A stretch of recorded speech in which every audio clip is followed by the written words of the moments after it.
तो एक क्वेश्चन हम लोग कर रहे थे बहुत अच्छा क्वेश्चन है, ट्रेन और चाल से संबंधित, चाल और दूरी से। डीएसटी रूल लगाएंगे और हल हो जाएगा। तो क्वेश्चन क्या है, ट्रेन ए की लंबाई 260 मीटर है, जो 160 मीटर लंबे प्लेटफार्म को 28 सेकंड में पार करती है। ट्रेन बी की लंबाई 340 है, जो एक स्थिर खड़े व्यक्ति को 20 सेकंड में पार करती है। दोनों ट्रेनें एक समांतर सीधी रेखा में सीधी पटरियों पर नियत चाल से चल रही हैं। तो समान दिशा में वह चलते हुए तेज चाल वाली ट्रेन धीमी चाल वाली ट्रेन को पार करने में कितने समय लेगी। बहुत अच्छा क्वेश्चन है, इसको हम लोग हल करते हैं। तो पहले हम निकालेंगे ट्रेन ए की चाल, फिर निकालेंगे ट्रेन बी की चाल। ठीक है, इसके लिए क्या होगा कि पहले ही दिया है इसमें ट्रेन ए की लंबाई और प्लेटफार्म की तथा सेकंड समय भी दिया है। तो डीएसटी रूल से डी बराबर यस इंटू टी। तो पहले ट्रेन की चाल को हम यस 1 मान लेते हैं। तो डी कितना है, डी इसमें प्लेटफार्म की चाल और ट्रेन की चाल जुड़ जाएगा। ठीक है, दूरी जो हो गई दोनों जुड़ जाएंगी। तो जोड़ने पर आपको मिलेगा 26 और 16 42, 420 हो जाएगा। और यस यस यस 1 निकालना है और समय कितना दिया है 28 सेकेंड, तो यहाँ 28 लिखते हैं।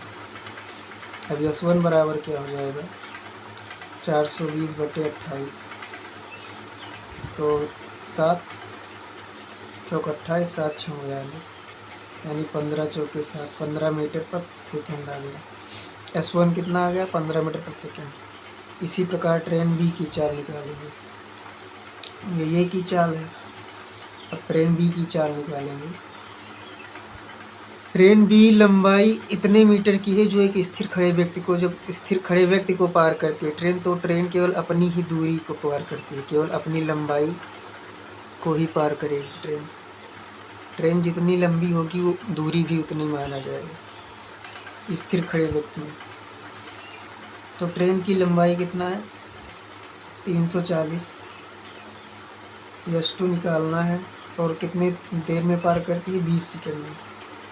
तो यस 2 कितना हो जाएगा 17 दूना 34, 17 आ जाएगा। ठीक है, 17 मीटर पर सेकेंड। अब यस 1 और यस 2 आ गया है मेरे पास। अब आगे सवाल क्या कहता है, दोनों समांतर सीधी पटरियों पर नियत चाल से चल रही हैं। एक समान दिशा में चलते हुए ट्रेन तेज चाल वाली ट्रेन धीमी चाल वाली ट्रेन को पार करने में कितना समय लेगी। ठीक है,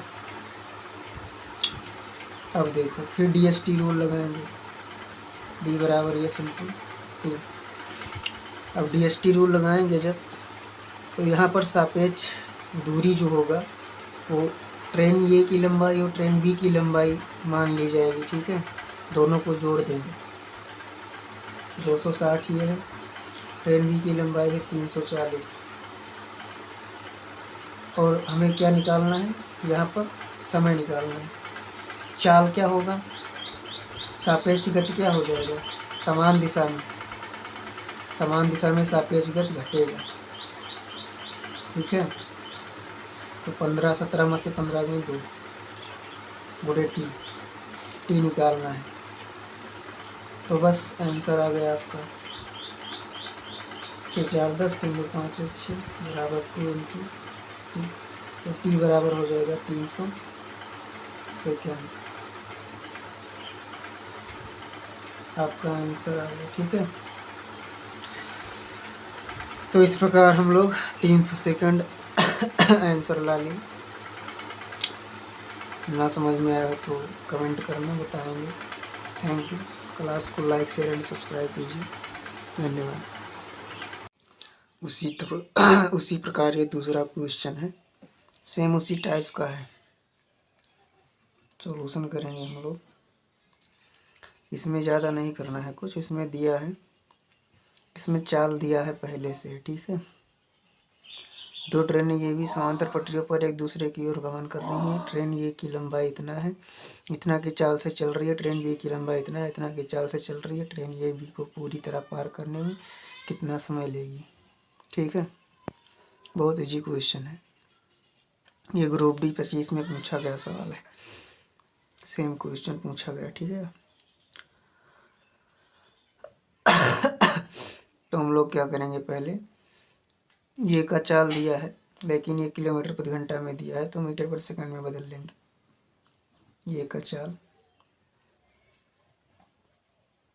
मीटर पर सेकंड में बदलने के 5/18 से गुणा 18 × 18 = 72, 5 × 20 आ जाएगा,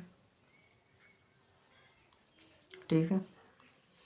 बी का चाल इसी प्रकार मीटर पर सेकंड में बदल लेंगे। 54 दिया है, 18 × 54, 3 × 15 आ जाएगा। अब क्वेश्चन के अनुसार क्या पूछा है, समय बराबर क्या होता है,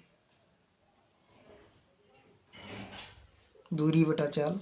तो दूरी क्या है, दूरी यहाँ भी वही रहेगा, हम लोग क्या करते थे 250 हो जाएगा दोनों मिला के, और चाल इसका सापेक्ष चाल यहाँ क्या होगा, वहाँ समांतर चल रही थी, एक ही डायरेक्शन में चलेगी तो सापेक्ष चाल घटेगा, लेकिन यहाँ दोनों ट्रेनें एक दूसरे की ओर गमन कर रही हैं, विपरीत चाल चल रही हैं, एक दूसरे की ओर गमन यानी विपरीत चल रही हैं, तो विपरीत में क्या होगा, चाल जुड़ेगा, चाल यहाँ जोड़ना होगा आपको, वह इतना ध्यान रखना है।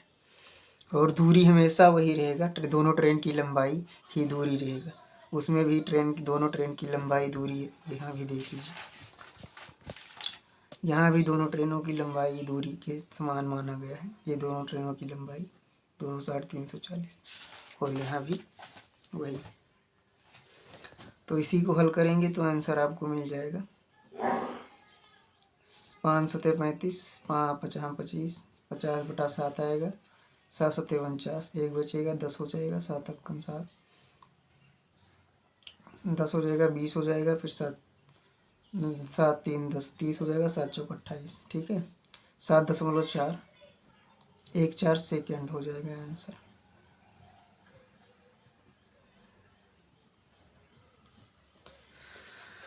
तो इस प्रकार हम लोग इस सवाल को भी इसी तरह हल करेंगे। तो ये क्वेश्चन सवाल पूछे जाते हैं बार बार ग्रुप डी में, हम लोग ऐसे पढ़ेंगे इसको। थैंक यू, क्लास को शेयर कीजिए।